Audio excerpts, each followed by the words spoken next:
Welcome to Beyond Belief, Tales of Religious Exodus, where we delve into the personal journeys of people who've left fundamentalist religions. In this series, we explore their experiences within religion, their journey out, and how they found meaning and healing on the other side. Okay. Noor, welcome to Beyond Belief. Great to have you. And I think you're one of the first Shia Muslims that we are going to, or ex-Shia Muslims as it were. I think we've recorded a few Sunni because they've been Pakistani. And one of the things I would love to start with you is pretty early on is I always like this dive into other cultures and understanding a bit more because I grew up very, very niche, like Jewish. And so, the distinction between Shia and Sunni has been explained to me, but I definitely would love to hear it in your own words. So again, welcome, and I'm excited to dive in. Hi, thank you so much for having me on here. I'm very excited. I was looking forward to speaking, with you on this topic here. My family is originally from Iraq. They immigrated to the U.S. in the late 80s. So majority of Shia Muslims would be in Iraq and Iran. They probably only make up maybe 8% of the Muslim population. Most Muslims are Sunnis, and then there's the other smaller sects like I know there's Ahmadis and Ismailis. I've actually just recently learned about them. I had no idea. And honestly, growing up, I didn't know anything about Sunni Shia. Like, it's not something that my family really talked about. And I didn't really start hearing those words till I was in middle school. My dad wasn't really religious, so I honestly never heard him bring up religion. I don't think he cared. And part of me thinks he's a closet atheist anyways. But my mom is on the religious side. And so for her, that distinction is really important. In my opinion, I don't really think that there's a big difference because their core values are the same. They both, hold Muhammad as, the greatest being to have ever lived. And, they follow the Quran. The big difference is, there's a lot of reference to hadiths with the Sunni Muslims that the Shia Muslims don't bring up. I didn't even know what hadiths were till I was in my 20s when I was really starting to get more involved in learning more about Islam from other people's perspective. Because, for me growing up, my family wasn't overly religious. My mom has become more religious over the years, but there wasn't too much discussion. And now she'll always make jabs or comments like, they're not real Muslims, the Sunnis, they don't do it right. And I'm like, but they're like 90% of the population. So how can you say that? It never really made sense to me. So Yeah, for sure. So already a lot to unpack there. yeah. The one thing that steps out to me, what's a hadith? It's a ruling, right? From later teachers? Yes, from later teaching. So if I'm not mistaken here, the Sunnis will refer to the hadiths and explains to a lot of what's in the Quran, but that was never mentioned. So I remember having a discussion, I think, with my sister, and I was talking about the hadiths, and I was saying how it states that Muhammad did marry Aisha when she was 6, and then consummated the marriage when she was 9, and then she got really mad at me, and she was like, "That's not true. We don't even follow the hadiths. She was 18." And I was like, but again, it brings me back to my point where 90% the Muslim population believes this. So, you know, you're part of this 8%, or it could be more or less, but in, the grand scheme of things, it's not enough people for me to say that that's not irrelevant to the teachings, I guess, because 90% is big. It's Yeah. Do the hadith typically add complexity and intensity, or do they add nuance and understanding? I Maybe it's just think not it's so binary. nuance and understanding. For me, it's not something I was ever exposed to or familiar with, and even my mom's friends who are Sunnis, I don't really even remember them discussing it, and I guess maybe they just didn't want to argue about it, so that's probably why that never, Yeah. came up. Okay. So, But so back to your own story, right? So you're growing up and your dad's not very religious and your mother's. Did you go to regular public school? Was there a Muslim component to your education? oh no. So I imagine things maybe would have been different if we had stayed in Michigan. As you know, that's like the hub. I was born in Michigan and then we moved to New Jersey when I was in elementary school. And I went to school in the suburbs. My school was probably 95%, white students, or so it was mostly Christian Catholic, and definitely a population of Jewish people, but they're more like Reformed.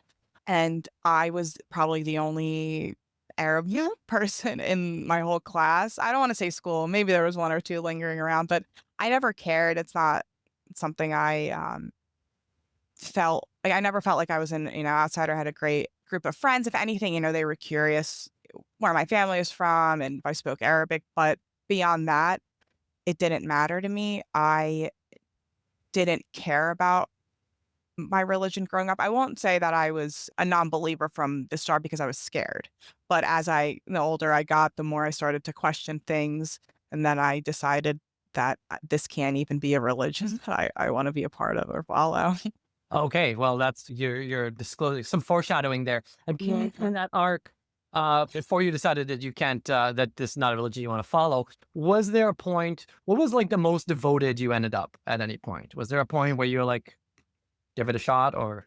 Yeah, so I think it was just going through the motions. I'm being taught to pray 5 times a day, but I was just reciting these prayers. So it was part of the ritualistic, aspects of the religion that I do have a problem with because you're taught to say, these prayers, and you just say them 5 times a day.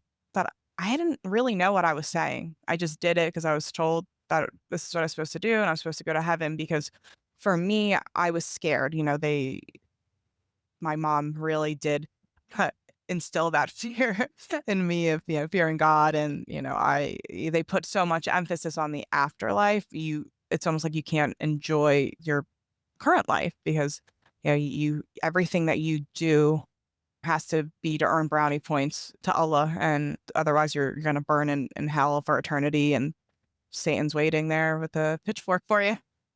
It was scary. So I wouldn't say that I was devout. I just did what I was told until I started to push back a little more. So my mom would be like, "Oh, remember, go pray." And I would go in my room, but I'm playing on my computer. I'm not really praying. What does she thinks I am? Right. And then I just started to not care anymore. Eventually, I didn't even remember any of the prayer. I can't recite any of it now because it just stopped being important to me at a pretty young age. Yeah. So what age would you say that it started to fade? And I'm curious what you would describe as like what happened to the fear, right? Because it's like fear was the main motivator Yes, it was. for in your case, right? Yeah, and it was over silly things too. What I'm wearing now, I'm wearing a tank top now. So my mom would, if I was wearing something like this, she'd be like, "Oh, you can't go out like that. That's haram," which is, I mean, it's forbidden. And if you do, and you're gonna go to hell, and all of the body parts that are exposed are going to burn for eternity. So, but you can wear short sleeves, and then you can wear shorts, but it has to be below the knee, which to me, I was like, okay, because I don't want my legs to burn, right? I don't want to go to hell and just be burned with this. I'm imagining like this pitchfork that's just jabbing me in the arms and legs. And I'm like saying it like it's so funny now to think about how scared I was as like a 12-year-old, thinking that this is actually going to happen. And then, sometimes they would say, "Oh, well, if you don't, I'm like," my mom would say, "I'm going to end up suffering because I'm supposed to teach you and guide you. So if you are not taking that guidance and you're, betraying, what I'm saying to you, I'm going to end up suffering." So of course I was scared. I was like, "Oh, I can't have my family suffering because of my actions." And so I listened and followed through with the prayers. But uh, then I would say probably in my late middle school, or early high school, I was like, "Yeah, this doesn't make sense." I just felt it was just foolish, and in my opinion, and I just stopped caring completely. And I never said anything to my family about it because, of course, I was scared. maybe they'll send me back to Iraq. Not that I've ever been there, but it's like that's always like the threat, if you're doing something you're not supposed to, right? It's like, well, we'll send you, you're gonna go home, like one-way ticket. So I just was like, oh, keep this to myself and I'll just go through the motions, pretend I'm fasting and that I care, but I didn't. And then eventually, I told my sister who she's not really religious herself. She didn't care. So it was nice that I had a sibling, who I could confide in. And the rest of my siblings, they weren't even living, at home, so it didn't really matter. Um, Most of my family, extended family, is in Michigan. So that makes it easier as well. I'm not in that community. And being a Shia Muslim, which is not, as nearly as common, there were no Shia mosques. So I never had to go because my mom would never set foot in a Sunni one. I think she would rather burn probably than in a Sunni mosque. So I, in a way, lucked out with that. But I imagine, yeah, if I was in Michigan, I would probably have been more secretive and would probably have to go to mosques because there is a bigger Iraqi population there. So there's definitely more of, you're going to see the Sunni mosques, the Shia mosques and all. So I imagine being in New Jersey and far away from everyone, that has changed what my experience could have been. For sure. And so if I'm understanding correctly, there's that part in like in your early teens, it just doesn't make sense to you. So you kind of deconstruct it from a Yes. logical sense. It started for me with the rituals. I think you're probably familiar. I've heard the ex-Muslims talking about the washing, like before you pray. And I thought, that's strange. I never thought about it before. I just did it. You don't question, you just do. And I was like, I have to wash my hands and my face and my feet to pray to God. Why? Why can't I just pray? Why do I have to face a certain way? Why can't I have nail polish? Why is nail polish, excuse me, going to negate my prayer to God? But can he not hear me if I don't do that? Like if I just started praying? Yeah, it was things like that just seemed so frivolous to me. And I was just thinking about it more and more. And then I was like, yeah, this can't be real. Like there's no way that, Yeah. So the yeah. laws just didn't add up. I'm always struck. I was not. I grew up with Muslims all around me, and I had no exposure to actual Muslim practices. It was very foreign because of the politics. When I've had the opportunity to talk to Muslims or ex-Muslims, the parallels between Orthodox Judaism and Islam are much closer, I argue, than to Christianity. Actually, Oh, yes, it's because it's more real, like ritualistic for you guys as well, right? yeah. And I just feel like it's Muslims intensified it. Yeah. Yeah. Yeah, that was the narrative. Like, oh, we have the perfect ratio of intensity, and the Muslims took it too far.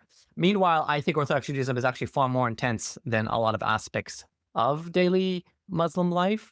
But you reminded me specifically about the nail polish bit. We also had the law that a woman had to dunk in a ritual bath once a month after she finishes menstruating before she could be with her husband.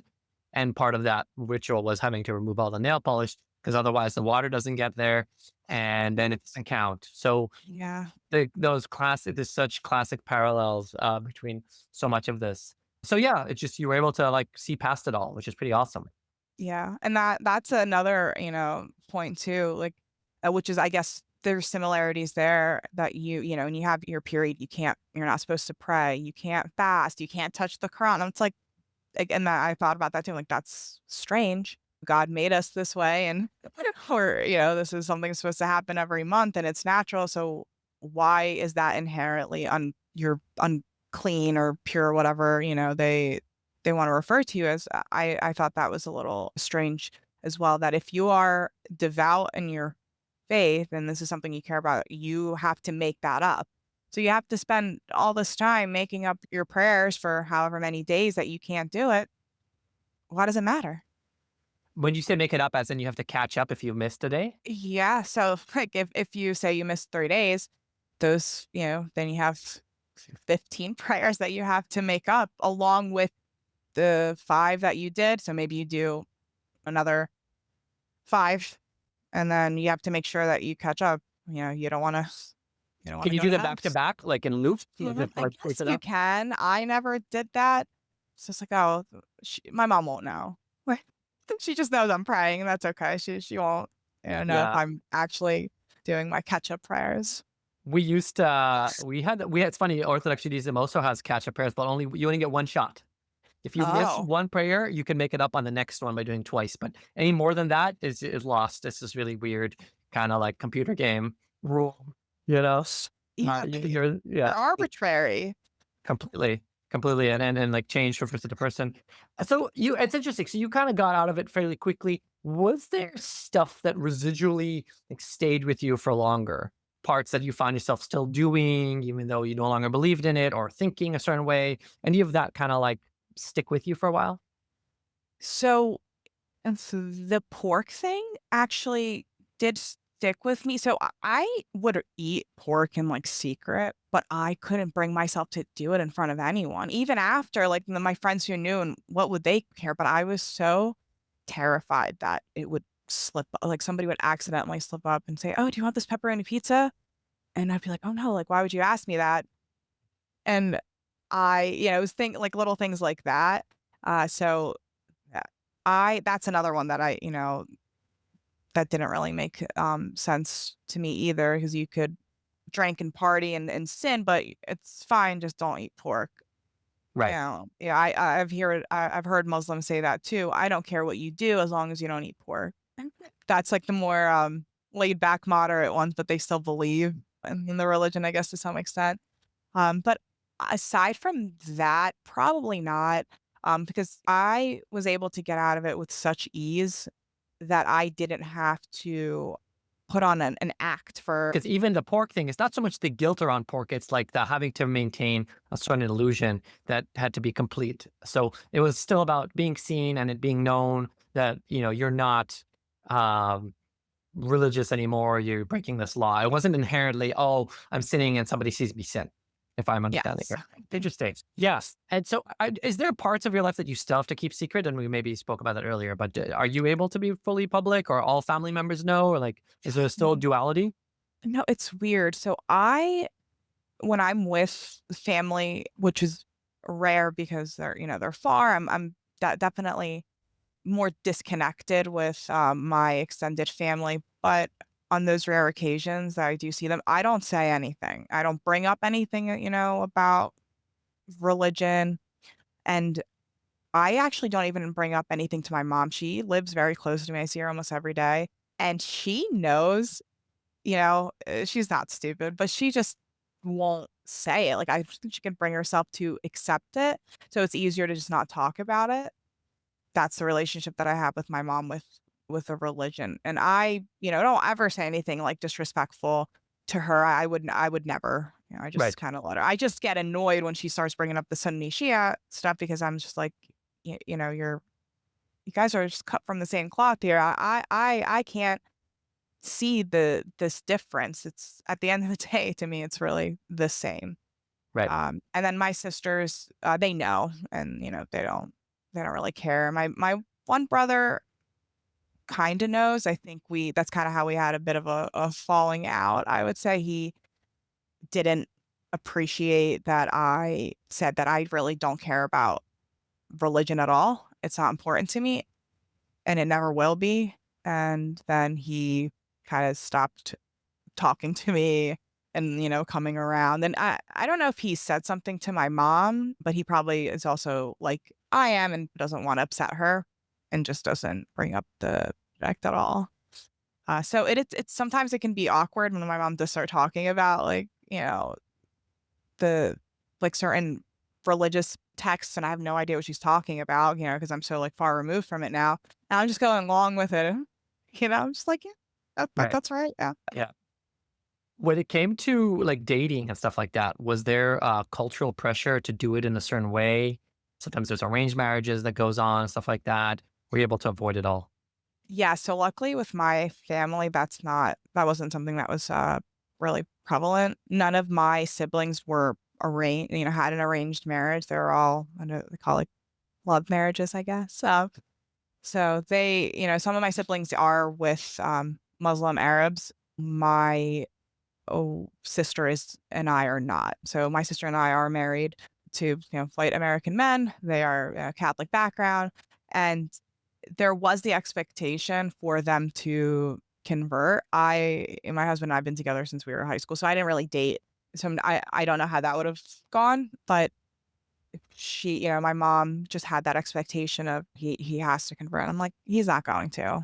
I was, I didn't even want to lie to her about that, but I think she tells people that he did. So they probably think. So I mean, I don't care about that. They really won't meet him. Yeah, and our children will be baptized, in the Catholic Church. And even though religion isn't important to me, that's something that my husband wanted them to at least be baptized and get their sacraments. And I'm fine with that. But it's not really a religious thing per se. It's something that's meaningful to him. But will you raise the kids Christian? Yes. You will raise them as Christians. Yes. So it's more important. Religion is more important to your husband than it is to you. It is. Yeah. Not that he's overly religious or like a churchgoer, but he wants them to have that foundation, which I understand. And if they grow up and it's not something that they want to follow, then we're both fine with them going their own way. I'm curious about that choice. So like you have the Muslim background, he's got the Christian background. Is it just he cares about it more, so are you going with him? Do you see Christianity being less destructive or better to raise a child in? Like, what's your perspective on that? I find it to be absolutely less destructive and honestly just easier. I'm sure as you've spoken with many ex-Christians, and it seems as though they are the more religious families, or they're ostracized within their community, within their family, but it's easy for them to just continue a lot. I don't want to speak in absolutes here, but to continue to just go on with their life. There's no fear of there's no fear of getting killed, right? Like, so, like, even ex-Muslims in the West still have to think about that. I mean, luckily for me, I don't, but it has happened, and apostasy laws are real in other countries. But I think with Christian people like leaving, it's just easier. Yeah. Yeah. And yeah. Okay. So there's more choice, even if Yeah, you're there's. setting up now. Yeah. It really is another level. But Mhm. I was like, I hate my ex-Jewish past, but it is nothing compared to the ex-Muslim past, what you guys need to deal with about it. It's scary. It's extreme, and I think it can be downplayed a little bit, for the sake of not, sounding like you're an Islamophobe, right? The term that this gets thrown around. So any criticism against Islam, you're automatically an Islamophobe, and I hate that. I hate that term so much. So let's talk more about that. Yeah. Because like you've got this Yeah. perspective, you grew up more religious, never really bought in. Now but you have that permanent card. I used to be Muslim, right? So now you have Yeah. that. And you have the insider's view. So Yes. what do people need to know about, yeah, I guess Islam in general, right? And especially liberal people, right? Who seemingly we're Yes. aligned with that. I identify as such, but there are Yeah. some things that they are definitely missing the boat. And I say it, but it comes way better when an ex-Muslim says it. So Mhm. what would you say?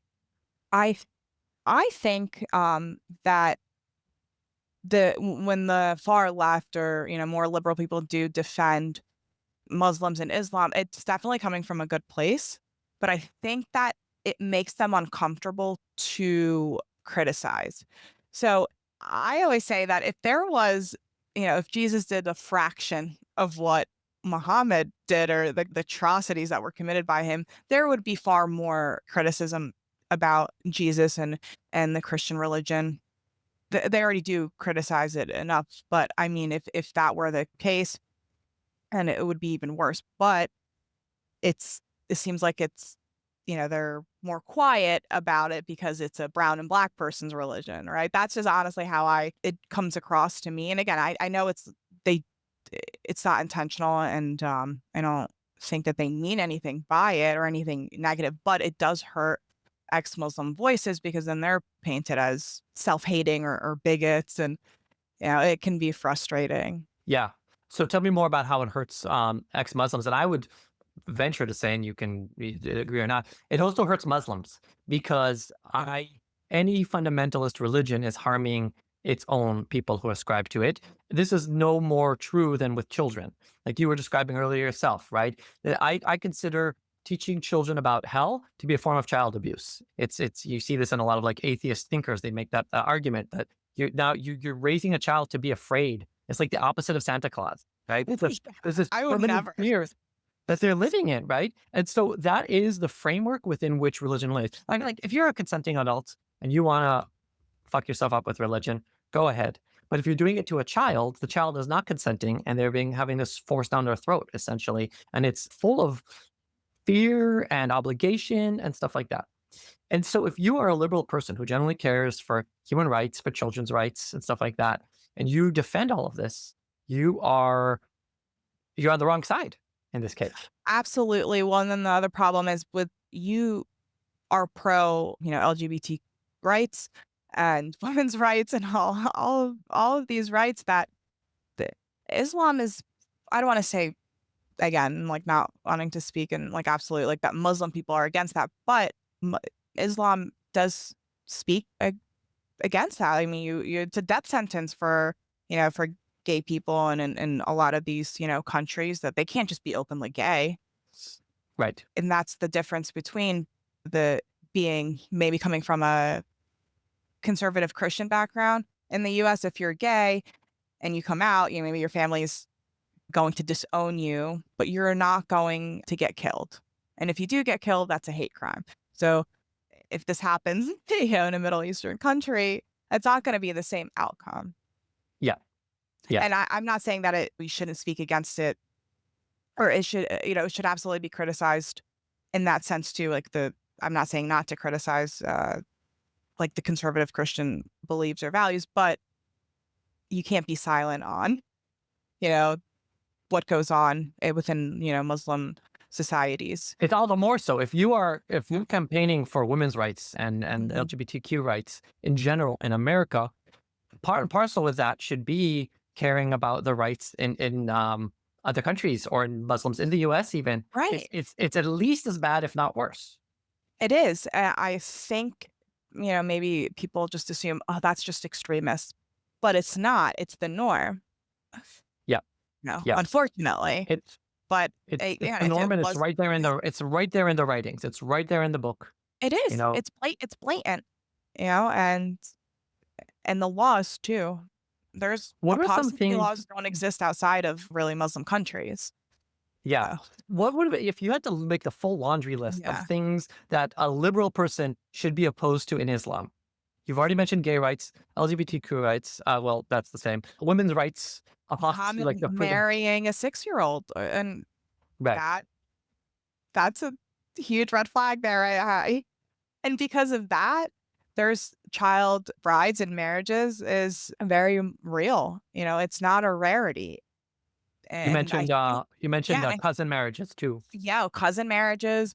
Like I know Iraq recently, I think, has recently at least attempted to lower the age of consent for girls to be 9 years old. Where does that come from? Right? It comes from, it has to stem from Muhammad marrying a 9-year-old girl. That age is not, it's not a coincidence.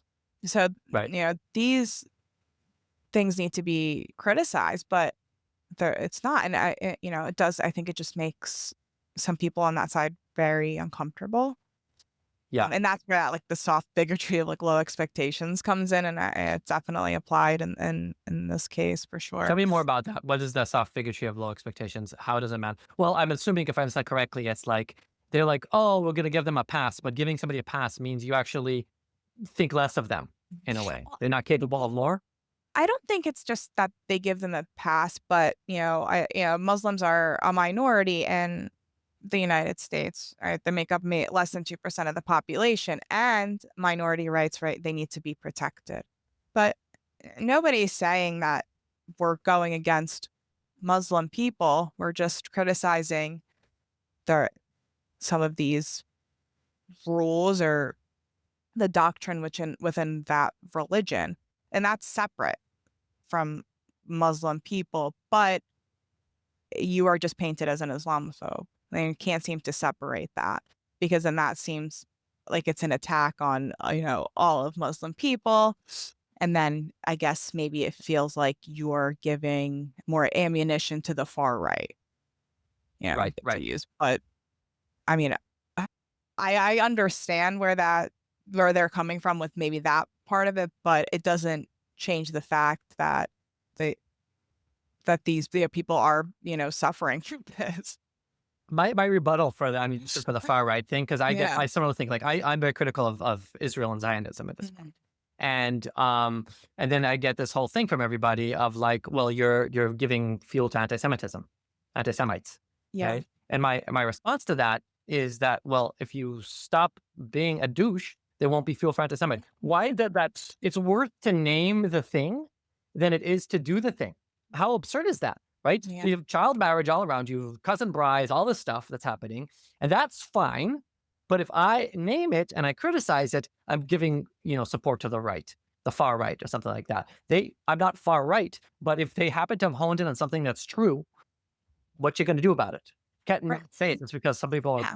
Exactly. And people are so polarized. So I think if you agree with certain talking points from the other side, then you're automatically painted as, like a exactly. conservative. But that's not true. It actually means you have nuance. You could Yeah. say And 1 in 10 things that they're saying actually has validity because nobody is. Yeah. What have you experienced firsthand some of this like sabotaging of ex-Muslims? Like, how's that manifested in your world or community? I would say I haven't experienced it much because I'm not as active in those just circles. And I don't have like a social media presence, but I do, just from my observations, I've seen that some of the people on the far left get very uncomfortable if that subject is brought up. They'll say something very, which to me would seem mild, right, on something that they're against at the Christian conservative people might say they're awful people, they're so hateful, they're anti-gay, and that sucks. And I, disagree with that. But then if I were to say, oh, well, that's nothing compared to, even a moderate Muslim household, and what they would have to say, then it's crickets. It's, you don't want to like approach the subject because, it's that fear of being labeled, an Islamophobe. Yeah. I think on the previous episode we discussed, I made the point, phobia is an irrational fear. Yes. And if you something that is very rational and very scary, it's not a phobia anymore. It's not. I Okay. I think it should be feared, but it's scary. Yeah. Like Muslim society. I would never want to live there. I wouldn't want to go to live in Iraq or live in another Muslim country. Like I couldn't walk out like this. I definitely couldn't out in public say, oh, I don't believe in Islam, and I think Muhammad was one of the worst people who have ever lived. Right? If I say that, I'm getting killed. Yeah. If I say that here, I might get some looks, right? If I go outside and shout that at the top of my lungs, but I'm not, going to get killed. I'm not going to thrown in prison. I'm not Right. going to get hit with some sort of life sentence, prison or Yeah. whatever. There's different punishments for that, but it's very different. Yeah, exactly. Can you tell a bit more about the soft bigotry of low expectations? I think I still trying to wrap my head around that. How do you understand it? Like, what would you describe as what does it even mean? What do those words mean? And I think for a lot of ex-Muslims is that people will defend. So I'm trying to like I know I'm putting you on the word spot here. this. No, it's okay. Yeah. I just want to word it correctly. They're, that religion, because it's, the Muslim religion it's a minority in the United States, so minority rights have to be protected, that Yeah. any criticism against it would label you like an Islamophobe. So that's where that comes in, because it's okay when those atrocities and crimes are committed again, within that community. But if that happens, with the majority, then that's a different story, right? Then that will be criticized. That's where that comes in. And so it's bigotry because I think of bigotry as having a biasly negative view against a certain group of people, right? That accurate Oh, definition? no, that's where bigotry comes in. But it again, that's where I go back to, like, it's not intentional, right? Right. It's done inadvertently. So you're basically tolerating worst behavior for a certain group of people because they look a certain way. And you're not holding them to the same standard that you would to any other situation. And that is actually still discrimination. You're Absolutely. discriminatorily, oh, well, we're going to leave them alone. And what's going on behind that? Like, what do you actually think? Like, they're just allowed? Like, what? Do you not believe that they're capable of being good, moral, liberal people the way your values ascribe? So that might be a way to think of it. Gonna ask you, so you had the privilege of being able to avoid some of the worst of it. Do you have any advice for somebody who is kind of more in the thick of it? Let's say Michigan. Yeah, as somebody who's in the thick of it, would say it's probably not a good idea to just come right out and say that you're leaving Islam, right? The religion, because you want to be careful, right? And you don't want to be ostracized from your community. I would say just find a community that you can be a part of. And I don't want to sound like I'm discouraging people from being able to express how they feel, but it might end up making things worse for themselves if they don't have a community, or if they don't have a group of people who are supporting them. I think like ex-Muslims of North America is great, right? So if you have something like that, then that's, I think it's probably be helpful, in terms of leaving. Also, you want to make sure that you're, financially, like, stable, right? You don't want to be like 19 years old, you're still living at your parents' house, and you might get kicked out, right? And you don't want to put yourself in that position either. So I think it's probably best that if you are to come out as being ex-Muslim, that you are in a position to be able to really take care of yourself. If you have to move far away, like, it's all, like, important.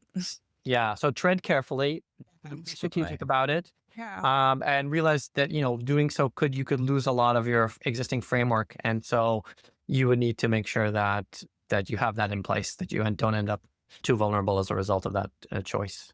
And it's hard, right? Because people sometimes realize pretty young, and then they gotta carry that for Yeah. years. And if they're very young and they start saying that, then it goes back to that, like where I said in the beginning, you have the fear of that one-way ticket. Yeah, it's anti-Iraq. Yeah, sent Yeah, to wherever your yeah, family is from. And just yeah, to, because that's another like thing, growing up, was that your family would be really mad if you're too Americanized. That's what my mom would always say about me. Like, if I hear her talking to her friends on the phone, that I'm becoming too Americanized, and she hates it. It's like, you did move your children, right, to, like, the Western world, and they're gonna have their own thoughts. They might follow through and, your religion, and hold on to the culture, but they may not. So it was always interesting to me when they are surprised when you want to find your own path, or you're not, no longer interested. But they also put you in a situation where you have those, or an environment, I should say, where you have those rights. exactly. And Yeah. you actually had mentioned, I forgot to ask you about this. You had mentioned that she became more religious with time. What would you say influenced that kind of like, I don't want to call her extreme, but like she did become more Yeah, conservative in her not extreme, religion. but she did become more conservative over the years. I don't know if it's just her getting older. I just feel like nothing happened, right? There wasn't like a specific event. I know for some people it was 9/11, right? But my family wasn't. Like, even though I was young, I was in elementary school when that happened. Nothing really changed within my household. That nobody became, like, fanatic. Nobody was more or less religious. It was just the same. But for her, I think she's becoming more devout. Like, she reads the Quran a lot more. She's more neurotic about her prayers. Like, I'll say, hey, let's go to the store, or let's go wherever at a certain time, 1 o'clock. Well, I can't miss my prayer. Can it be a half hour later? Like, where before it wasn't like that. It's like, I'll make up my prayer when I get home. But yeah, I would say nothing specifically happened. I Yeah, think she was that's just fair. becoming more religious, like, slowly over the years.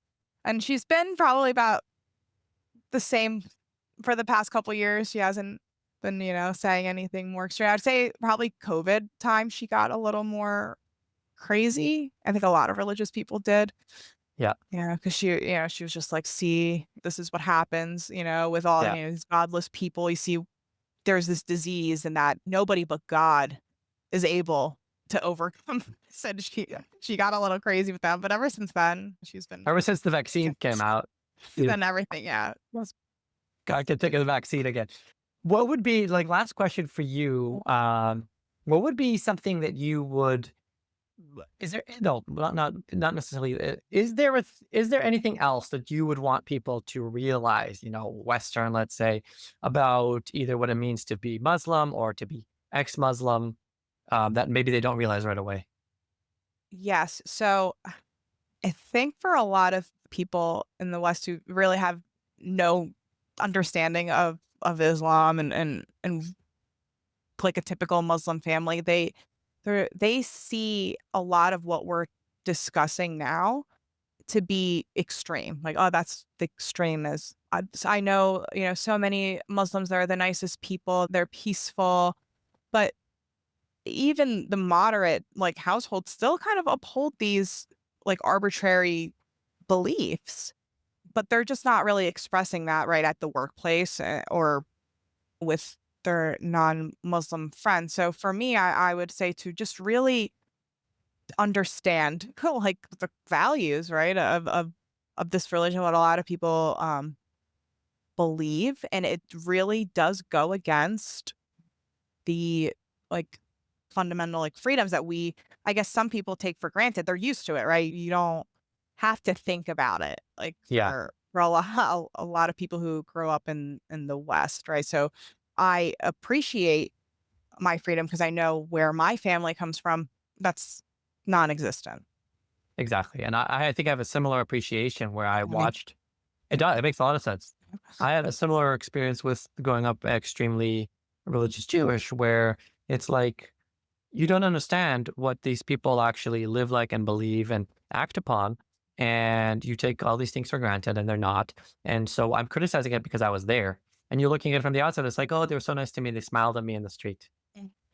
And those things can both exist, but they're much more dangerous than you think. So kind of your message is actually much more pervasive than people realize. And I'll give a good example of this. So the people that they're talking about that are smile, like you said, they're smiling in their face. They seem really nice. They're bringing some cultural dish to work. This same family is also the kind of family who will marry off their daughter if they think she's promiscuous, and they'll send her back to Egypt, back to whatever country, and arrange a marriage for her.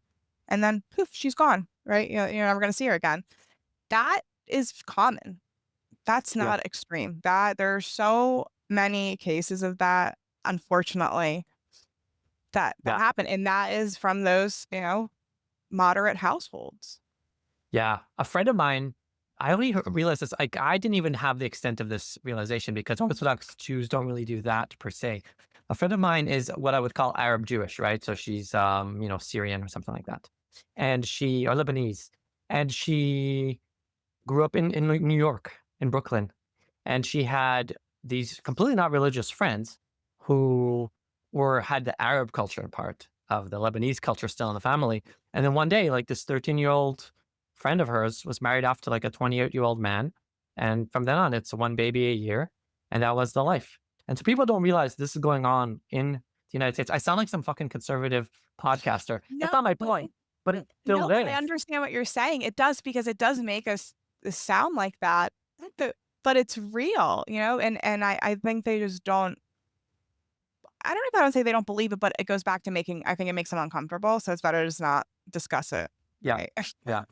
Yeah. It's easier to discuss, a conservative Christian group being anti-gay, anti-trans, whatever the case is. But those are just words, right? They're just able to, say what they want. And yeah, it's bigoted, sure. But they can't really act on it. I mean, they can, but again, it's a hate crime where in a Muslim country, it's not. That's not a Right. thing. It doesn't Not- exist. Exactly. Right. That's the point. And I think my main point, that what I always like to say is just be consistent. Just be consistent across the board with whatever values you believe in. I say this to Zionists who talk about democracy, and I'm like, if you're democratic, give democratic rights to everybody. I'll say this to a Christian. You can't be criticizing Islam. My father criticizes Islam all the time, but he's a fundamentalist Orthodox Jew who believes in like 85% of the same thing. He doesn't stone gays. He doesn't stone gays only because he can't. And if the Messiah came tomorrow, which he's praying for every day, and the Sharia law of Judaism would be restored, he would be stoning gays also. He's jealous of the fact that the Saudi Arabia gets to just live Muslim life and Israel is too secular, right? That is the Orthodox Jewish way of thinking, okay? And so, yes, you happen to be better, you happen to be more liberal, but only because you're stuck in a democracy that still has some semblance of like, democratic trappings, which we watch 50 years from now as Israel becomes a Sharia fundamentalist Jewish state, right? So I'm like, just be this across the board. If you really care about gay rights, support gay rights in your own family, which he doesn't. He tolerates, I have a gay family members and he tolerates them and he kind of doesn't talk about it and he looks past it and stuff like that. Don't pretend to be a gay rights evangelist, right? And making documentaries about how bad it is to be gay in Muslim countries. That's not for you to talk about. It's for me to talk about because I care about it across the board. So that's kind of the point. And this is true also for liberals. If you care about gay rights, you have to criticize Islam. You have to. Yeah. Absolutely. That's the gist of it. I always like to end, and it's completely optional. But if you have any questions for me, I've been asking lots of questions for you. If you have anything that you want to ask me, it's only fair if you have anything you wanted to ask. No, I actually wanted to ask you, I know you've been interviewing, people for a while. I am curious, what do you find to be like the common denominator between all of the different religions or the ex-Christians and Mormons and, Jewish people, Muslims? What do you find to be like that common denominator that maybe you didn't expect, right? It came to you as a shock. Is it the common denomination of the religion or of the people who left? Like the people who left, like what do you find to be? There's a pattern that I've been analyzing, and I'm thinking of seeing if I could make a thesis out of this, of which you actually are breaking some of that pattern, but that's fine. Okay. And that is that a lot of people who end up leaving are the ones who actually were most devout for a very long time. They go through an arc where they try the hardest, and then only after they really, really try and it really, really doesn't work, do they leave. So there's a certain category of people who kind of like are chill about their religion. And in this case, it might be true for you too, meaning you were thinking about it enough. You're like, I can't half-ass this. Like a lot of people around you are able to be like, yeah, I'll pray. I won't pray, but I'll still be a Muslim because I don't care enough about like leaving this, just taking the entire box and ripping it apart. And it seems to be a pattern for those who leave like this, that they can't tolerate that gray zone, what we sometimes call salad bar religion of picking and choosing. They see the framework, they buy into the framework. When the framework fails them, they then completely leave the framework behind. There is no sort of nuance, whatever. And I have a thesis around that there is people who are neurodivergent, especially, really struggle with that because we have a tendency, of which I ascribe to the neurodivergence, of seeing things purely black and white and really being committed to doing things the right way. And whereas other people seem to be able to kind of like, oh, whatever, man, we don't half-ass those kinds of things. And that's why we end up needing to leave, because we can't keep one foot in and one foot out. And I think too, if it's a religion that can't be reformed, it makes it even harder to stay. You can't half-ass it. Right. It's, especially with, Islam, Muhammad is, supposed to be the most perfect person. That's who everyone should emulate. And the Quran is the literal word of God. So you can't reform that, where other religions can be reformed. Is the, scripture is not believed to be the direct word of God. Right. So has been changed over time, or it's inspired, right? So that's very important to make that distinction.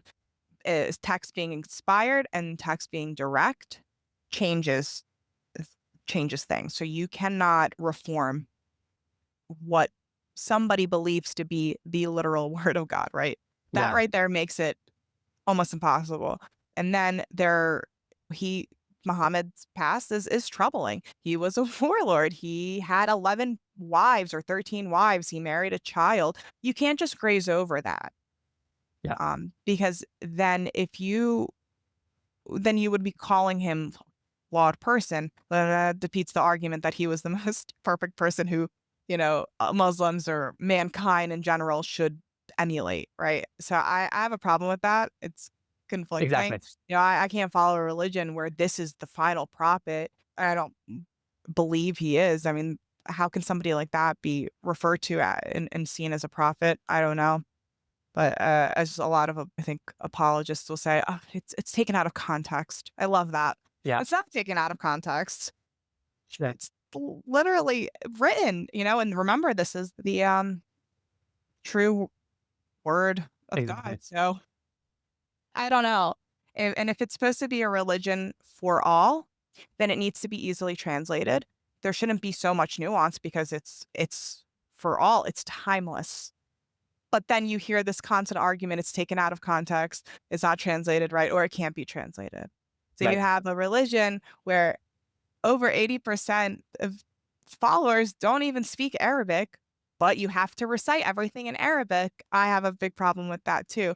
Why should people in Indonesia who don't speak Arabic have to struggle to pray? They don't know what they're saying, right? They're just taught kind of like I was. I mean, my family speaks the language and I still didn't really know what I was saying. So I can't even imagine for people in Pakistan and Afghanistan and in India, all these other countries that don't speak Arabic, but there's that heavy Arab influence. Exactly. So I can't believe that. Yeah, it's hard for me to accept that this is a religion for all, but it can't be translated. Yeah. The prayers don't really get accepted if it's not said in Arabic. That, it doesn't make sense to me. Yeah. So, And I think it's exactly that. Like this sort of the attitude that you're displaying right now of like, I can't just ignore this. They do two things, what I've seen religious people with difficult questions. They explain it away or they don't look too closely. Those are like the two flavors. yeah. And I'm like, you're the type of person who can't explain it away and you do look too closely and you don't buy the explanations. And I think that is sort of a common denominator that I find amongst a lot of people who end up leaving is they just refuse to half-ass their attitudes towards it. You should know that, like at least like in Judaism, that is exactly the spectrum across which the religion lies, where the Orthodox Jews take everything literally, and then conservative start doing that whole, like part of it's inspired by God and part of it is literal, and Reformed Jews are basically like, yeah, whatever. And that is the spectrum of how much you take something seriously. My previous episode, right before this one, I interviewed an activist in the Orthodox Jewish community. And that was my question to her is like, how do you even reform something where it's like black and white homophobic? Right? That was my question to her, right? Like, what is the point of all this? And she had an answer that everyone comes on here. This is their platform. You get to say exactly as you wish. I have my own views on the matter and I'm not quiet about that. But yeah, I see eye to eye on a lot of this. And I find ex-Muslims in particular have a very refreshing kind of view on things because you've put up with way more shit to get where you are. And so there's there's a lack of tolerance for the type of liberal wishy-washiness that gets thrown this way, when people are looking at it from the outside in. Yeah. Oh, yeah, absolutely. I think they just don't have, I hate to use the word privilege, but I think a lot of people who do have the privilege of not really ever having to experience anything like that, it is easier to just graze over it, right? Because, it's easier to talk about the popular, topics at hand that everyone's in agreement on, that you're not really going to face much backlash, right? No one's going to call you a bigot. Right. But then there's that line that people don't, that they don't want to cross when it comes to Islam. And I just think that it can be like problematic for sure. But I think I know when I was going back to like this like bigotry of low expectations, I think what I was trying to say is that, like there's groups, like, or a better way to explain it is that there's like certain groups of people who they can't meet the standard that everybody else does. And so that you have to lower the expectation for them. Does that make more sense? Yeah. I think I was just struggling to find my words with that, but that's kind of what I Yeah. was trying to say with that. Yeah. And why should you lower the expectation from certain groups of people? It's like I was raised with this very deeply, I think, ingrained, covert attitude towards women. Women were just less capable.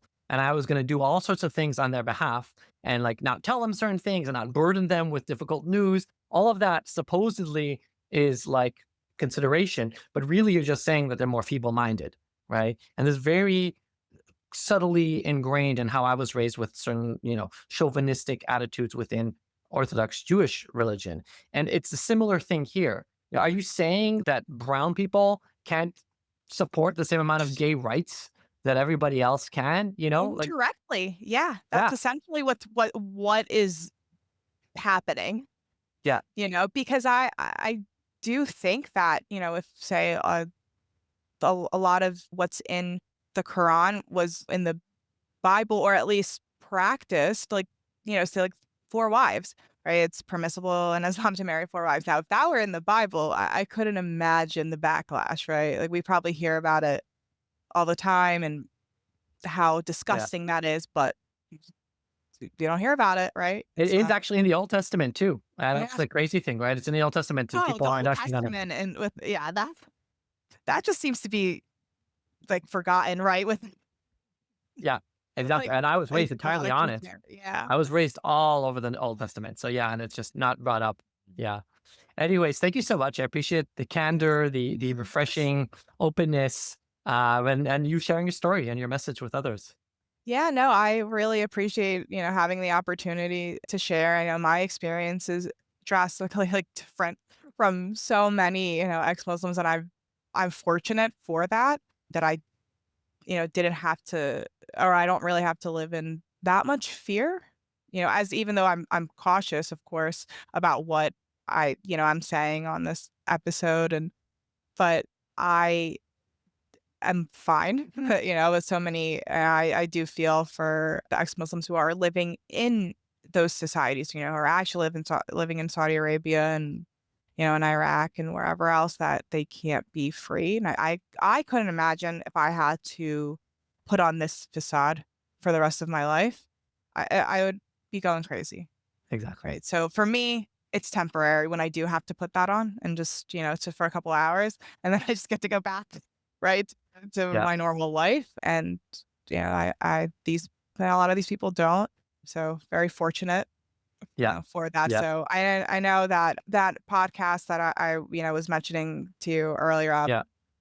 friendly, Mr. and Mrs. Friendly Ex-Muslim. yes, Mr. and Mrs. Friendly Ex-Muslim. They're great, and he had a great similar experience with that. His parents not really being that devout, or they were accepting of that. And he is great. So I definitely suggest listening to, maybe you could have him on here. That would be awesome. Yeah. Definitely open. I'll invite him on. Amazing, Noor. Thank you so much for coming on. Of course. Thank you so much. I appreciate it. Awesome. Thanks for listening to this episode of Beyond Belief. If you found the episode inspiring, please share it with others who might benefit from it, and be sure to subscribe to it to get updates about future episodes.